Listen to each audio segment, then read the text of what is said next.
विधानसभा निवडणुकीत महाविकास आघाडीची राज्यभर वाताहत झाली. आघाडीला 50 जागांवरही यश मिळवता आलं नाही.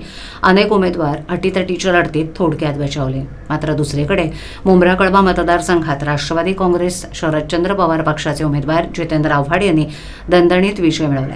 जितेंद्र आव्हाडांनी 1,57,147 मतं मिळवत नजीब मुल्ला यांचा तब्बल 96,000हून अधिक मतांनी पराभव केला.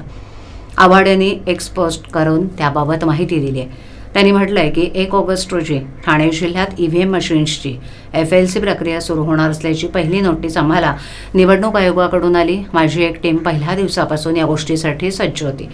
नोटीस मिळाल्यानंतर या टीमनं यात पूर्ण गांभीर्यानं लक्ष घालत अगदी पहिल्या दिवसापासून या सगळ्या प्रक्रियेवर करडी नजर ठेवली. ईव्हीएम मशीन संदर्भात FLC या प्रक्रिया निवडणूक आयोगाकडून पार पाडल्या जातात. या प्रत्येक प्रक्रियेवर माझ्या टीमनं लक्ष ठेवलं असं आव्हाडांनी सांगितलं. अगदी ईव्हीएमच्या वाहतुकीवरही आमचं लक्ष होतं. दरवेळेला ईव्हीएम एखाद्या ठिकाणाहून दुसरीकडे हलवण्यात येणार असतील तर त्या सगळ्या गाड्यांच्या मागे या टीममधील लोक आपल्या गाड्या घेऊन निघायचे. हे करताना ECI योग्य ते प्रोटोकॉल पाळत आहे की नाही यावर देखील त्यांचं लक्ष असायचं आणि काही गडबड असल्यास माझ्या लक्षात आणून द्यायचे असं आव्हाडांनी म्हटलंय. आमच्याकडे कोणत्याही बूथवर कोणती मशीन जाणार आहे याचे तपशील होते. ते आम्ही आमच्या पोलिंग एजंटला दिले. परिणामी आमच्या बूथवर इतर कोणत्याही मशीन्स आणण्याची हिंमत इथं कोणी करू शकलं नाही.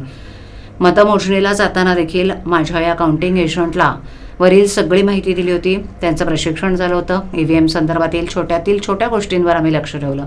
परिणामी कोणतीही गडबड झाली नाही आणि मी मोठ्या मताधिक्यानं निवडून आल्याचं आव्हाडांनी स्पष्ट केलं.